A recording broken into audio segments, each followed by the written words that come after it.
तो HTTP protocol क्या होता है? जनरली हम लोग किसी भी वेबसाइट में जितने भी पेजेस होते हैं सब आपस में लिंक होते हैं, तो वहाँ से हम लोग को इंफॉर्मेशन एक्सेस कैसे होता है वो सारा चीज हैंडल करता है HTTP, hyper text transfer protocol. जितने भी हाइपर टेक्स्ट डॉक्यूमेंट्स होते हैं उसको सर्वर तक पहुंचाना और सर्वर से रिस्पॉन्स लाना, ये जिम्मेदारी होती है HTTP की। तो यहाँ पे हम लोग देखते हैं HTTP hyper text transfer protocol is an application level protocol for distributed collaborative hypermedia information system. This is the foundation for data communication for the World Wide Web, that is Internet. Since 1990, HTTP is a generic and stateless protocol which can be used for other purposes as well using extension of the request method, error codes and headers. ठीक है, यहाँ पे generally foundation इसका कब हुआ था? 1990 में हुआ था, जो कि वर्ल्ड वाइड वेब के साथ डेटा कम्युनिकेशन जब पॉसिबल हो पाया। ठीक है, तो उस समय इस HTTP प्रोटोकॉल को इंट्रोड्यूस किया गया, और वहाँ पे जैसे कोई भी प्रोटोकॉल डिस्ट्रीब्यूटेड नेटवर्क के लिए, कोलैबोरेटिव नेटवर्क के लिए या फिर हाइपर मीडिया इंफॉर्मेशन सिस्टम के लिए बनाया गया, तो वहाँ पे सबसे पहले इस हाइपर टेक्स्ट प्रोटोकॉल का यूज किया गया था। तो ये एक ऐसा स्टेटलेस प्रोटोकॉल है जो आज तक जैसा उस समय बनाया गया था वैसा ही यूज हो रहा है। ठीक है, रिक्वेस्ट मेथड वैसा ही यूज हो रहा है, साथ में एरर कोड्स जो होते हैं, हेडर्स जो होते हैं, सारे के सारे यहाँ पे हम लोग को मिल जाते हैं, और इसके कुछ बहुत सारे एक्सटेंशंस भी मिल जाते हैं हम लोग को। Basically HTTP is a TCP/IP based communication protocol that is used to deliver data, HTML files, image files, query results, etc. on the World Wide Web. The default port is TCP/80. Okay, तो TCP/IP based protocol होता है HTTP, जो deliver करता है HTML files, image files, query results. ठीक है, और यहाँ पे बहुत सारे कनेक्शन स्ट्रिंग्स भी पास करता है, और भी अदर स्ट्रिंग्स यहाँ पे इस HTTP के फॉर्म पे ही किसी भी वेब सर्वर तक पहुंचते हैं, और इसका डिफॉल्ट पोर्ट होता है 80।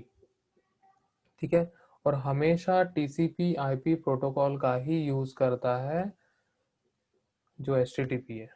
ठीक है, कभी भी UDP यूज नहीं होगा, हमेशा यहाँ पे TCP/IP प्रोटोकॉल का ही यूज होगा। But other ports can be used as well. ठीक है, पोर्ट नंबर 80 के अलावा भी हम लोग बहुत सारे यहाँ पे पोर्ट्स यूज कर सकते हैं। It provides a standardized way for computer to communicate with each other. HTTP specification specifies how clients request data will be constructed and sent over the server and how the server responds to the request.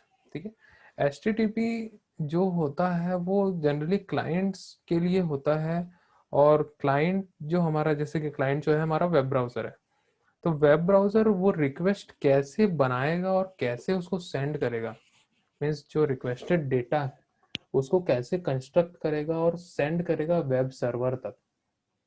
ठीक है, और web server जो response करेगा उसको कैसे यहाँ पे construct करेगा अपने क्लाइंट पे, वो सारी चीजें HTTP करता है। और इतना फास्ट प्रोसेस होता है,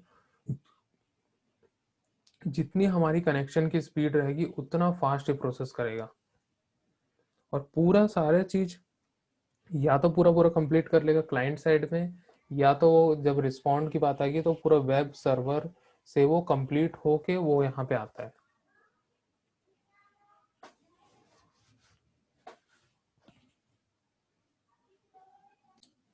बेसिक फीचर्स, तो यहाँ पे 3 टाइप के बेसिक फीचर्स होते हैं। HTTP is connectionless, HTTP is media independent, HTTP is stateless. सबसे पहले देखते हैं हम लोग HTTP is connectionless. The HTTP client, that is a browser, initiates an HTTP request, and after a request is made, the client waits for a response. The server processes the request and sends a response back, after which the client disconnect the connection. So client and server knows about each other during the client request and response only. further requests are made on the new connection like client and server are new to each other। ठीक है, अब देखो, अगर मान के चलो कोई भी ब्राउजर इनिशिएट होता है, ब्राउजर इनिशिएट का मतलब क्या होता है, जब हम लोग यूआरएल बार पे क्लिक करते हैं, अगर मैं इसमें बताऊं तो जैसा ये हमारा ब्राउजर है, ठीक है, जैसे ही मैं इस पे क्लिक करता हूं, ठीक है, जैसे मैंने इस यूआरएल बार पे क्लिक किया, ठीक है, यूआरएल बार पे क्लिक किया तो ये कनेक्शन इस्टेब्लिश करेगा किसके साथ, जो हमारा इंटरनेट कनेक्शन है उसको यूज करके वो क्या करेगा, इसके साथ कनेक्शन को इस्टेब्लिश करेगा। ठीक है, और यहाँ पे मैं कोई भी यूआरएल डाल रहा हूँ, www.gmail.com में डालता हूँ। ठीक है, जैसे ही जीमेल डाला और मैं यहाँ पे हिट किया, ठीक है, यहाँ से रिक्वेस्ट सेंड हुआ और वहां से मुझे रिस्पॉन्स यहाँ पे आ गया। ठीक है, ठीक है, तो यहाँ पे क्या ट्रांसफर हुआ है, यहाँ पे HTML फाइल ट्रांसफर हुई है। ठीक है, HTML फाइल ट्रांसफर हुई है। तो इस प्रकार से हम लोग यहाँ पे क्या देखें कि जो रिक्वेस्ट सेंड होता है, ठीक है, ये एक कनेक्शन लेस होता है। कनेक्शन लेस मीन्स क्या होगा, यहाँ पे कोई कनेक्शन हमेशा बना हुआ नहीं रहेगा। जैसे ही रिक्वेस्ट सेंड हुआ और रिस्पॉन्स आया, उतने ही देर तक कनेक्शन होगा। नया रिक्वेस्ट सेंड करेंगे मतलब जितने बार हम लोग कोई लिंक को क्लिक करेंगे या फिर कोई एक नया यूआरएल खोलेंगे, हर बार कनेक्शन नया नया होगा। तो यही होता है कनेक्शन लेस, मीन्स जितने भी हम लोग क्लिक करेंगे हर बार नया कनेक्शन बनेगा, रिस्पॉन्स आएगा, कनेक्शन क्लोज।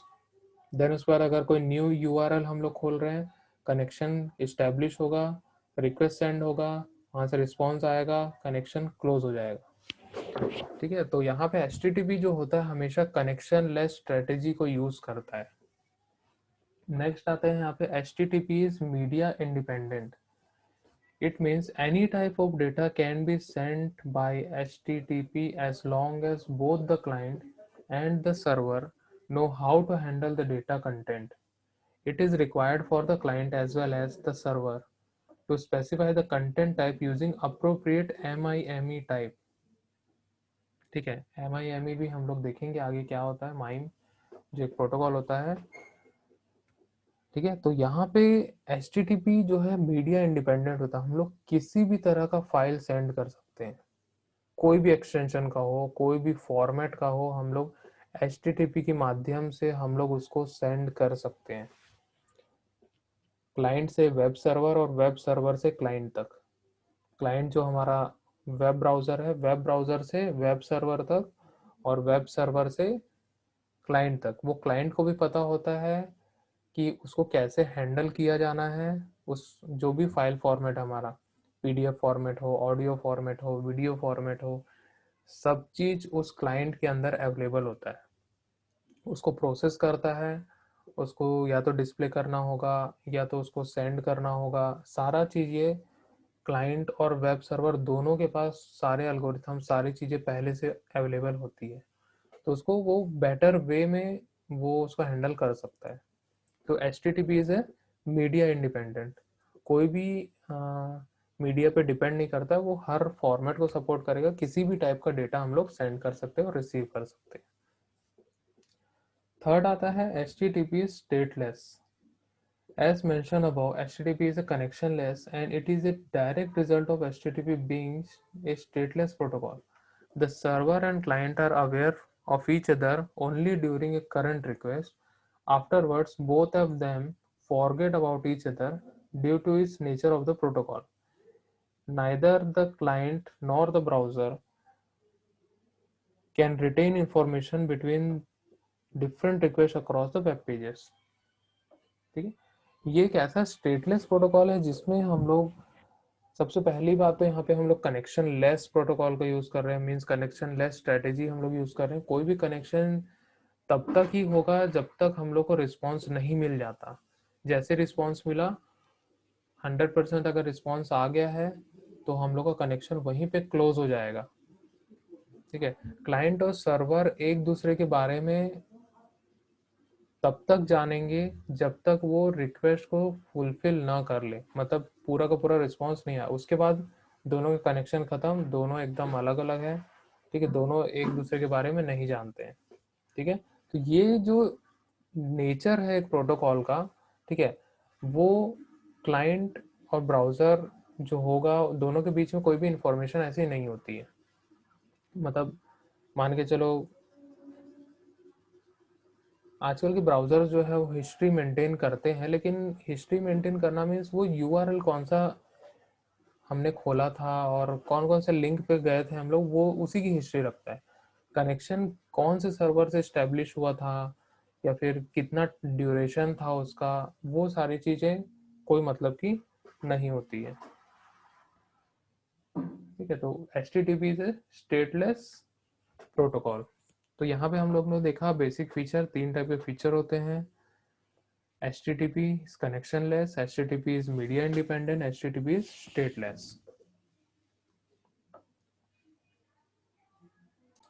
बेसिक आर्किटेक्चर देखो, यहाँ पे HTTP प्रोटोकॉल होता है और वेब क्लाइंट और वेब सर्वर के बीच में होता है। ठीक है, दोनों के बीच में HTTP प्रोटोकॉल काम करता है। तो वेब क्लाइंट क्या करेगा, रिक्वेस्ट सेंड करेगा और वेब सर्वर क्या करेगा, रिस्पॉन्स देगा। ठीक है, अब ये रिस्पॉन्स वेब सर्वर से कैसे जनरेट होता है। ठीक है, अब वेब सर्वर के अंदर होती है server side script. Server side script मतलब एक ऐसी स्क्रिप्टिंग लैंग्वेज होती है जिसके थ्रू रिस्पॉन्स जनरेट किया जाता है। अगर मान के चलो हम लोग को रेलवे रिजर्वेशन करना है, तो हम क्या करते हैं, IRCTC की वेबसाइट पे जाते हैं और वहाँ पे हम लोग रिक्वेस्ट देते हैं। क्या रिक्वेस्ट देते हैं कि हम लोग को जो भी सोर्स है और डेस्टिनेशन है, जैसे मान लो दुर्ग है, दुर्ग टू नागपुर, दुर्ग हम लोग इनपुट दिए, नागपुर हम लोग ने इनपुट दिया। ठीक है, और वहाँ एक बटन दबाते हैं सर्च, और हम लोग एक डेट डाल देते हैं वहाँ पे।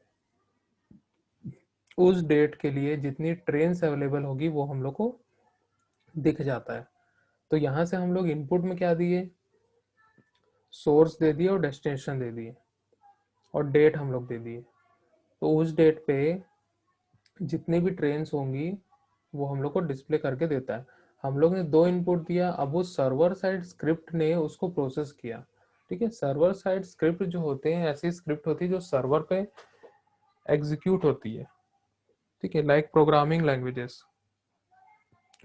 लैंग्वेजेस जितने होते हैं मैक्सिमम, अगर हम लोग वेब डेवलपमेंट के लिए अगर बोला जाए तो PHP, ठीक है, पाइथन, JSP, ASP.NET, ठीक है, इस टाइप की टेक्नोलॉजीज को यूज करते हैं। ये सारे जो है सर्वर साइड प्रोग्रामिंग लैंग्वेज होते हैं, सर्वर साइड स्क्रिप्ट जनरेट करते हैं और सर्वर पे ही एग्जीक्यूट होते हैं। ठीक है, तो इससे डायरेक्टली जुड़ा होता है डेटाबेस, डायरेक्टली जुड़ा होता है डेटाबेस। अब वेब क्लाइंट यहाँ से क्या किया, इनपुट दे दिया, दो इनपुट दिया।